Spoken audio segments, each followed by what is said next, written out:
So we have come to the end of 2021, and such an amazing year that the Lord has given to us. So we are so glad and we are so thankful to Him that this year 2021 has been such a big blessing in our lives.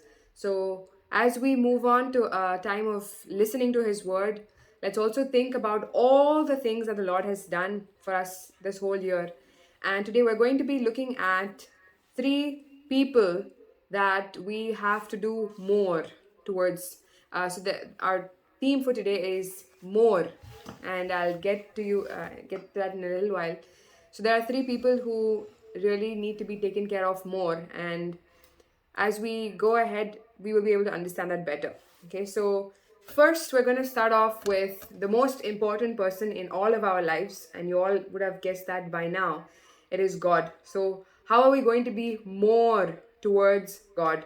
So, I'd like Narola to read from 2 Corinthians chapter 5, verse 15, 18, and 20.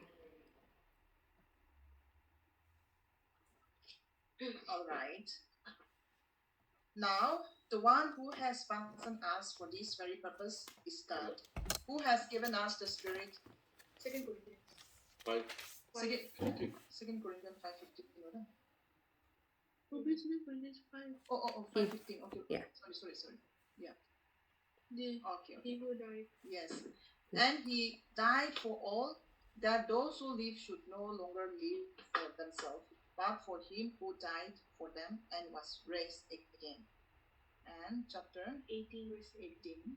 18 to yeah, all this is from God, who reconciled us to himself through Christ and give us the ministry of reconciliation. And 20, we are therefore Christ's ambassadors, as though God were making his appeal through us. We implore you on Christ's behalf, be reconciled to God. Amen. Thank you, Auntie. So when we see this verse, in my Bible, it's got a heading. It says, "We are God's ambassadors." So when we think of ourselves as God's ambassadors, there's only one thing that comes to our mind. We do not absolutely belong to this world. This world has nothing on us, nothing connected to us. We are all people who are representing a heavenly kingdom, and we have come over here just as how our countries would be sending their ambassadors to another country. So whatever we do it as representative of God's kingdom. So the first thing that we can do is, in this new year, as we're going to enter a new year, the first thing that we can do is think about how we are going to do more towards God in our spiritual walk with Him, in our relationship with Him. And if there is anything that has been happening this year in our life which has not really helped us to grow closer to Him, probably it's time right now to think about it and to say, what is stopping me from growing closer to God? And that one thing we need to deal with. So we'll also move to the next one, which is Hebrews chapter 5, verse 12 and 14. For though by this time you ought to be teachers, you need someone to teach you again the basic principles of the oracles of God. You need milk, not solid food. For everyone who lives on milk is unskilled in the word of righteousness, since he is a child. But solid food is for the mature, for those who have their powers of discernment trained by constant practice to distinguish good from evil. Yes. So we see here that, just like ourselves, we are all parents over here. We even if we're not parents, we have dealt with children, right? So when they begin, we have so much of work with making sure that they are being fed, they are being taken care of, everything, literally everything, we do it for them, right? And then we get to that phase where they start doing things for themselves. So now they're independent, and now we have some purpose we can achieve through them. We have some kind of particular thing that we can give them to do, and we know that they're going to do it. The same thing applies for our walk in a Christian life. When we become, Christians, initially, when we are just learning, we're just learning milk, and God really does a lot for us. But you can imagine if your children, even say at the age of 15 or 16, if you are expected to do the same things which you did to them 15 years before, how would that help us? How would that make our life? It will be so exhausting. Not only exhausting, we will have nothing else to spend our time in. We will have no other purpose except to take care of the child. And us as Christians also need to understand that when we grow in Christ, we are just saved, we don't know many things. It's great to know the Lord in a limited way, but we crave and desire more. But also that requires us to want to mature in our faith, mature in our walk. So if this year what we have been doing is, say, reading a verse a day, because I know there are people who don't have time for more than a verse a day. So if we've been doing a verse a day, let's stop and think, am I still going to remain a baby in 2022? Or am I going to take another extra step and put it as a challenge to myself that I'm going to make sure that I'm going to mature in the Lord in this? We're going to pray more. We're going to read His Word more.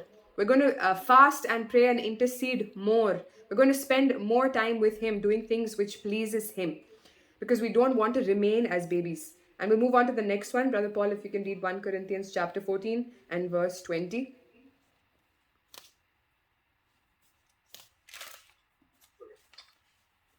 Brothers and sisters, stop thinking like children. In regard to evil, be infants, but in your thinking, be adults. Yeah, it says be mature in understanding matters of this kind. So when he's basically talking, he's talking about the different types of spiritual things related to speaking in tongues. He's talking about the more advanced things. And he says, don't be children in this matter. Don't still stay in your ABCs. Get to reading sentences, get to reading paragraphs, move on to the next bit, because we all have a purpose, and that purpose can only be achieved when we grow and mature in our walk with the Lord. So as our first responsibility towards Him comes, let's take this up in the new year, that we are going to do a little extra bit than what we have done. And if not a little, a lot more would be a big great change, and it would be very beneficial for the kingdom of God. As we're entering into times which are going to look bleak to the rest of the world, as we're entering into times where things are not going to get easy for people, we've started seeing that in all areas of the world, where persecution is on the rise, where people of the Lord are being targeted in many different ways, where it is not a surprise to us, because we have the Bible as our a manual which teaches us, okay, this is what is going to happen at the end, so you be prepared for it. But also that requires us to be spiritually prepared for it. And when we think about who can lead us towards a peaceful environment, that's only our Lord Jesus. And the more we stick to Him, the more easy it will be to navigate this storm that's coming ahead. If we can go to the next verse, Sheena. 1 Thessalonians chapter 5, verse 16 and 18. 16 to 18. Yes. 1 Thessalonians chapter 5, verse 16 to 18. Be joyful always. Pray continually. Give thanks in all circumstances, for this is God's will for you in Christ Jesus. Amen. So when we think about it, first he says is be joyful. No matter what the circumstances, let's try first to be joyful. That when someone looks at a face of a Christian, the first thing that they should see is the joy of Christ. Maybe they're in a very difficult situation, but let that situation not affect our joy in Christ. And the next thing that comes after that is to always be in prayer, continuously be in prayer. Not have a time of isolated a few minutes here, a few minutes there, and that's it, finish it off like a religious thing, but to have a continuous, maybe we're washing dishes and we're saying, Lord, thank you for this day. I pray for my friend, I pray for my child, I pray for my parents, I pray for my husband. Or maybe you're at work and there is just 5 minutes where you feel like you have some time. Go on and start to pray. Smith Wigglesworth, he once said that I don't pray for more than 20 minutes, but I don't go for 20 minutes without prayer. He lived that constant prayer life, not big words, or not a kind of legalistic way of praying, but he was just talking to God all the time. And once we start doing that, we will be able to see our spirit man build up. There will be in ourselves that acknowledgement of God's presence with us. And so we go to the next verse, which is Ephesians 6:18. Yes, Samantha. And pray in the Spirit on all occasions with all kinds of prayers and requests. With this in mind, be alert and always keep on praying for all the Lord's people. Yeah, so when we pray in the Spirit, then there is that level of connection that we have with the Lord, because we don't know what we are praying for. We are not using just words, but the Lord knows our heart, the Lord knows our spirit, and our spirit is renewed because of that connecting with His Holy Spirit. So let's also take that extra step to do more of whatever we were doing in 2021. The next one, the next person, or the next group of persons that we are responsible or to do more is towards others, towards those who don't know Jesus Christ, or those who knew Jesus Christ but have not yet tasted His love in the recent days, have fallen back, any of them. And that's what whom we are responsible to do more towards. So I'm going to ask if Uncle Vimal can read John 1 verse 41.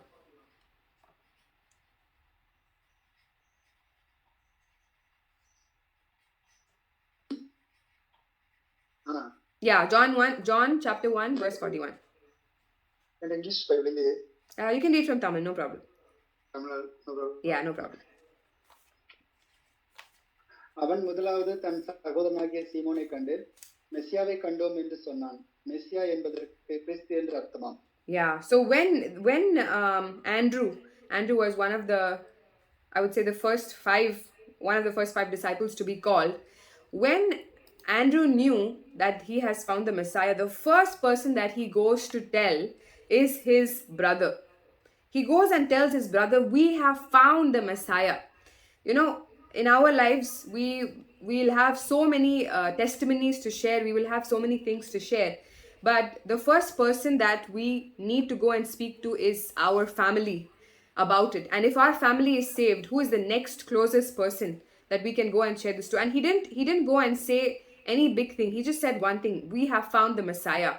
That's a very easy thing to say. So if in our life we are encountering people daily, on a daily basis, maybe not so for those of us who are at home, but then for the rest of us who are meeting people on a daily, weekly, monthly basis, or talking to people on the phone, I think now is the time, this period is the time when we can effectively go and show them the message of the gospel. The reason is because there is so much of fear, so much of confusion, so much of chaos, so much of trouble in people's life. And let's just think about how we ourselves got saved. It was because of somebody who prayed for us. It was because somebody told us the word of God. It was because somebody cared for our soul and did not think that, we will be giving them a response and stop saying it to us.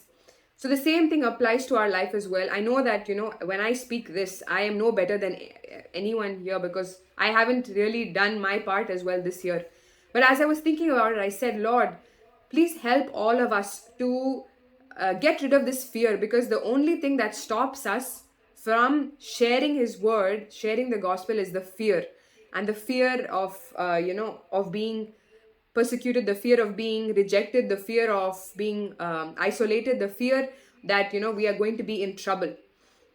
But once we get rid of that fear, then we will know that the soul of that person is so much important that irrespective of their feelings, their emotions, their outward response to us, we still have a responsibility towards them. So maybe let's not, think of an unrealistic number in our head, but let's start with just making conversation with one person in the month of January. Just one person whom we haven't spoken to a lot, but just first to make a relationship. And once we move on to that relationship, we will be able to build a relationship where we can share the word of the Lord. Because the only purpose that all of us here are there is to glorify God, is to spread the word about God's good news on this earth. So many people have passed away in this year 2020, but God has 2021 and 2020, and God has given us an extended life. So let's make use of every single day as and when it comes. We'll move on to the third category of people that we are responsible to. And this is also very important because it is towards yourself, towards ourself, right? So first we saw towards God, to others, and now towards ourself. And I'm going to ask Clarissa to read from Colossians chapter 3, verse 12. Therefore, as the elect of God, holy and beloved, put on tender mercies, kindness, humbleness of mind, meekness, long-suffering. Yeah, one thing I noticed in people's life is that almost 95.9%, or I would say 98% of the problems that come in people's life is because they do not put on tenderness, meekness, humility. They're all interconnected. It's all part of the same thing. It is being humble in the Lord. And most of our problems arise from there because we feel that we are offended. So in this coming year, let's take up that challenge that we will not let ourselves to feel entitled to anything because God has given it to us, even if it is somebody who is closest to us, because sometimes we take the people who are most closest to us for granted, right? The stranger we have to deal with in a very nice way. We have to talk very nicely to them because they are strangers, right? We need to have that level of formality. But when people are really close to us, then we take them for granted and we generously hurt their feelings because of our pride. And so this year, like I said a while before also, it's time for us to let go of the things which hold us down. And that one thing is pride. So in ourselves, let's sow seeds of humility that God will be able to see that humility in us, the same one that was found in Jesus Christ. That even when being the Son of God, he was being spit at, he did not let his pride get over him. Being the most holy one who had a million angels at his command, he did not let his fleshly pride take over that situation because he knew what his purpose was. And the next thing is we're going to read from Mark chapter 8, verse 36. Mjong, you can read that. Mark chapter 8, verse 36.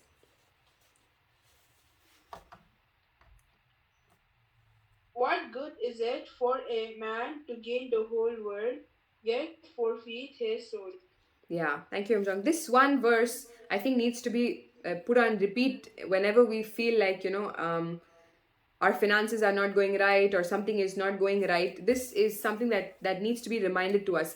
The reason is because what's the point of having anything when we don't have Jesus Christ?